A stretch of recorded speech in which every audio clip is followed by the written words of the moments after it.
नमस्कार दोस्तों, स्वागत है आप सभी का हमारे YouTube चैनल एसएस क्लासेस पर, जहां पर मैं शालिनी मिश्रा एक बार फिर से उपस्थित हूं आपके सामने अपने एक नए वीडियो के साथ, अपने एक नए टॉपिक के साथ, जो कि हमारा यूजीसी नेट जेआरएफ पेपर 1 से संबंधित है।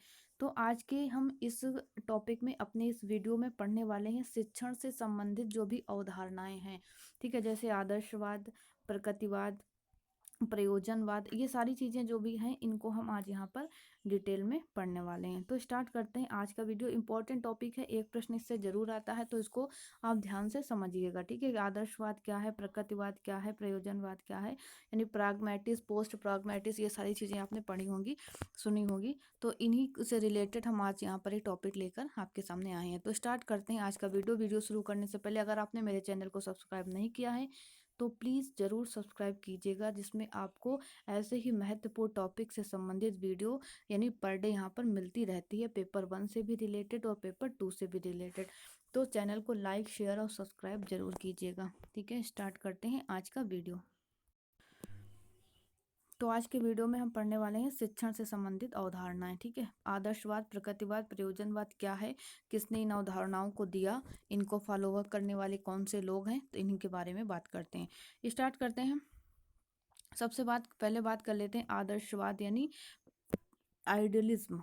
ठीक है, ये किस आइडियलिज्म, ये आदर्शवाद क्या है। ठीक है, प्रवर्तक इसके प्लेटो हैं। ठीक है, आदर्शवाद का प्रवर्तक प्लेटो को माना जाता है। और आदर्शवाद क्या है, क्या कहता है आदर्शवाद, तो ये आदर्शवाद कहता है कि यानी इसका हम देखते हैं कि आदर्शवाद मनुष्य के जीवन के प्रत्येक पक्ष पर आदर्शवाद का प्रभाव पड़ता है। हम ये चीज़ समझते हैं ना, आदर्श आइडियलिज्म हमारे यानी मनुष्य के या शिक्षा यानी शिक्षार्थी के या मतलब छात्र के इसके जीवन में ये आदर्शवाद शब्द का प्रभाव यानी प्रत्येक पक्ष हर तरफ से पड़ता है इसका प्रभाव। और इनको मानने वाले ये लोग हैं, ये जो ये कहते हैं कि जो नॉलेज होती है, जो ज्ञान होता है, वो ईश्वर प्रदत्त होता है।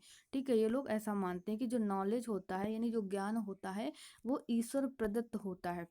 तो अरस्तु कहते हैं इसके विषय में कि शिक्षा का मूल उद्देश्य व्यक्ति को नैतिक और बौद्धिक सद्गुणों का आधार बनाना होता है। ठीक है, यानी प्लेटो कहते हैं शिक्षा का जो मुख्य उद्देश्य होता है, जो मूल उद्देश्य होता है, वो क्या होता है, व्यक्ति के अंदर या शिक्षार्थी के अंदर नैतिक गुणों का विकास करना होता है, बौद्धिक सद्गुणों का विकास करना होता है शिक्षा का मुख्य मूल उद्देश्य। ठीक है, अरस्तु ये कहते हैं। और आदर्शवाद क्या करता है कि नैतिक मूल्यों, आध्यात्मिकता, आत्म अनुभूति, आत्म अनुशासन जैसे गुणों को पर बल देता है। ठीक है, यानी आदर्शवाद की मुख्य पॉइंट क्या है कि ये क्या करता है, ये नैतिक मूल्यों को विकसित करता है, इस पर ध्यान देता है, आध्यात्मिकता की तरफ जाता है, आध्यात्मिकता व्यक्ति के अंदर आती है, आत्म अनुभूति पर बल देता है और आत्म अनुशासन जैसे इन गुणों का विकास कौन करता है, आदर्शवाद करता है। ठीक है, और इसको मानने वाले जो लोग हैं आदर्शवाद को, तो उनमें है फ्रोबेल, कैंट, दयानंद सरस्वती जी, विवेकानंद जी, अरविंदो और गांधी जी। ये जैसे लोग या महान पुरुष हो गए जिन्होंने आदर्शवाद के जो क्या है फॉलोवर हैं, आदर्शवाद को मानने वाले हैं, आदर्शवाद की विचारधारा को लेकर के चलने वाले ये लोग हैं। ठीक है, तो ये हो गया आदर्शवाद। और इस जो शिक्षण पद्धति है आदर्शवाद की, इसके आधार पर इसकी जो कमियां हैं वो क्या है कि इसमें क्या है, अध्यापक से अधिक उम्मीदें होती हैं, अधिक आशाएं की जाती हैं, इसकी कमियां हैं। ठीक है, कमजोर शिक्षण पद्धति इसको माना जाता है और शिक्षा की अवहेलना आदि, ये सारी इसकी कुछ कमियां हैं। ठीक है, तो आदर्शवाद क्या करता है, प्लेटो इसके प्रवर्तक हुए और ये मनुष्य के जीवन में के प्रत्येक पक्ष में हम आदर्शवाद देखते हैं और ये व्यक्ति के अंदर नैतिक गुणों का और बौद्धिक गुणों का विकास करना इसका मुख्य उद्देश्य होता है। ठीक है, तो ये तो हो गया आदर्शवाद। बढ़ते हैं, अब दूसरा है जो प्रकृतिवाद, नेचुरलिज्म। प्रकृतिवाद को पढ़ते हैं। प्रकृतिवाद क्या है, तो इसको मानने वाले के अनुसार प्रकृति ही शिक्षक है। ठीक है, यानी प्रकृतिवाद नाम से ही जैसे संबंधित है, हम समझते हैं कि प्रकृतिवाद को मानने वाले कहते हैं कि यानी एक बालक को सीखने कहाँ से सीखता है, बालक नेचुरल यानी प्रकृति से ही बालक सब कुछ सीखता है, एक शिक्षार्थी प्रकृति से ही सब कुछ सीखता है ना। उदाहरण से बताते हैं, जैसे कि बालक क्या करता है, प्रकृति से कैसे सीखता है कि यानी ये मतलब ये जो शिक्षण पद्धति है ये पुस्तकी ज्ञान पर कम बल देती है, पुस्तकी ज्ञान पर कम बल देती। और ये कहते हैं कि यानी इनका कहना है कि बालक को या शिक्षार्थी को स्वयं से सीखने के लिए प्रेरित करना चाहिए। ठीक है, उसके अंदर स्वयं से सीखने की प्रवृत्ति को विकसित करना चाहिए। और ये शिक्षार्थी केंद्रित विधि है, ठीक है। मतलब विद्यार्थी को स्वयं कुछ करके, लर्निंग बाय डूइंग जो होता है उस पर ये आधारित है कि लर्निंग बाय डूइंग, यानी इसको मानने वाले कहते हैं कि शिक्षार्थी को स्वयं ही सीखना चाहिए और सीखने का प्रयास करना चाहिए। एक उदाहरण से इसको समझ लेते हैं। जैसे छोटा बच्चा होता है, क्या करता है, खड़ा होना सीखता होता है ना, गिरता है, उठता है, फिर खड़ा होता है, तो क्या होता है, इससे वो बार बार खड़ा होता है। तो प्रकृतिवाद यही कहता है कि एक बच्चा जब कोई चीज़ सीखेगा तो क्या करेगा, उसको सीखेगा, गिरेगा, है ना, फिर उसकी कमियों पर विचार करेगा, कहाँ हमसे गलतियां हुई, उन भूल का उसको एहसास होगा और वो फिर से खड़ा होगा, यानी फिर उस अपने यानी अपने उस लक्ष्य तक अवश्य पहुंचेगा। तो ये इस तरह की, इसलिए वो कहते हैं कि व्यक्ति बालक को खुला प्रकृति में छोड़ देना चाहिए, उसको खुद से सब कुछ करने देना चाहिए, तभी वो सब कुछ सीख सकता है। तो ये प्रकृतिवाद जो है ये लर्निंग बाय डूइंग पर आधारित है, शिक्षार्थी केंद्रित विधि है, ठीक है। समझ में आ गया होगा सभी को ये चीज़ कि ये लर्निंग बाय डूइंग पर आधारित है, यानी खुद से करके सीखने की प्रवृत्ति पर आधारित है ये प्रकृतिवाद। इसको मानने वाले कौन कौन से हैं, इनकी बात कर लेते हैं, किन किन लोग इसको, कौन कौन से लोग मानते हैं। तो ये क्या है, प्ले वे, ठीक है, प्ले जो खेल खेल के माध्यम से जो शिक्षण प्रणाली होती है ये उस पर आधारित हो सकती है। ये ह्यूरिस्टिक है ना, और डाल्टन की जो भी विधियां हैं ये सभी क्या होती, इसी नेचुरलिज्म के अंतर्गत आती, प्रकृतिवाद के अंतर्गत आती हैं ये सारी टीचिंग की विधियां जो भी हैं, ठीक है। और ये क्या है, एक इंडक्टिव मेथड है प्रकृतिवाद। और टैगोर, रूसो, हर्बर्ट स्पेंसर आदि जो विद्वान हैं ये प्रकृतिवाद यानी नेचुरलिज्म को मानने वाले हैं, ठीक है। तो ये तो हो गया नेचुरलिज्म यानी प्रकृतिवाद। इसको मानने वाले जो भी लोग हैं इनके नाम जरूर ध्यान रखिएगा, ये भी प्रश्न बन सकता है कि नेचुरलिज्म से यानी प्रकृतिवाद से संबंधित कौन कौन से लोग हैं, कौन से नहीं हैं, ठीक है। बढ़ते हैं अगले टॉपिक, अगले उसमें चलते हैं। तो आता है अगला हमारा प्रयोजनवाद, प्राग्मैटिज्म जिसको बोलते हैं। प्रयोजनवाद क्या है, तो प्रयोजनवाद यानी ये एक्शन से संबंधित होता है, ठीक है, यानी एक्शन से संबंधित होता है। और ये प्रयोजनवाद जो है अमेरिका की देन माना गया प्रयोजन, ठीक है, अमेरिका ने इसको दिया।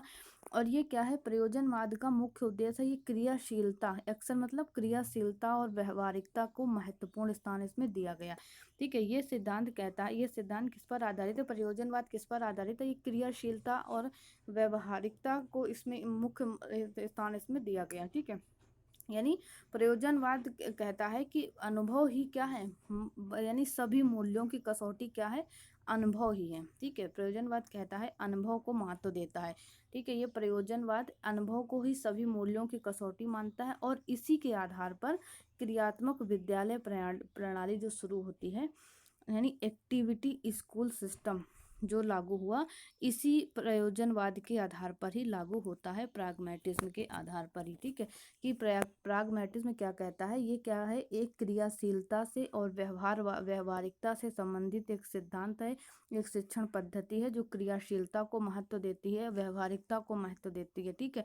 और ये कहते हैं प्रयोजनवाद को मानने वाले लोग कि जो अनुभव होता है, व्यक्ति का अनुभव होता है, यानी वो क्या करता है, वही सब मूल्यों की कसौटी है, ठीक है। अनुभव ही व्यक्ति का जो स्वयं का अनुभव है वो व्यक्ति के वही सब मूल्यों की कसौटी है प्रयोजनवाद के आधार पर, ठीक है। और इसी के आधार पर एक्टिविटी स्कोर सिस्टम लागू होता है। इसके मुख्य बिंदु क्या है, कैसे इसको समझ सकते हैं कि यानी practice, experience, learning by doing और डिस्कवर, ये कुछ बिंदु हैं जिससे जो इसके मुख्य फैक्ट हो सकते हैं। क्या है, प्रैक्टिस, ये प्रैक्टिस पर संबंधित है, एक्सपीरियंस पर आधारित होती है, लर्निंग बाय डूइंग पर आधारित और डिस्कवर यानी खोज पर आधारित होती है प्रैग्मेटिज्म। C.S. पियर्स और जॉन डेवी इसके समर्थक माने गए, ठीक है। C.S. पियर्स और जॉन डेवी प्रयोजनवाद के समर्थक माने गए। बढ़ते हैं अगली की तरफ, अस्तित्ववाद की बात कर लेते हैं। यहाँ पर अस्तित्ववाद क्या है, अस्तित्ववाद के प्रवर्तक हैं किर्केगार्ड, ठीक है, किर्केगार्ड जी हैं। और अस्तित्ववाद के समर्थक हिंदी में भी हमारे ये आता है अस्तित्ववाद। तो इसमें क्या है, व्यक्तिवाद, और इसमें क्या होता है, व्यक्तिवाद पर अधिक बल दिया, यानी व्यक्ति के स्वयं पर ही ये यानी अधिक बल देता है। अस्तित्व से क्या समझते हैं कि यानी ये व्यक्तिवाद पर अधिक बल देता है। और इसका जो मूल सिद्धांत क्या है, वो कहता है खुद को जानो, ठीक है। इसका जो मूल सिद्धांत है वो कहता है खुद को जानो।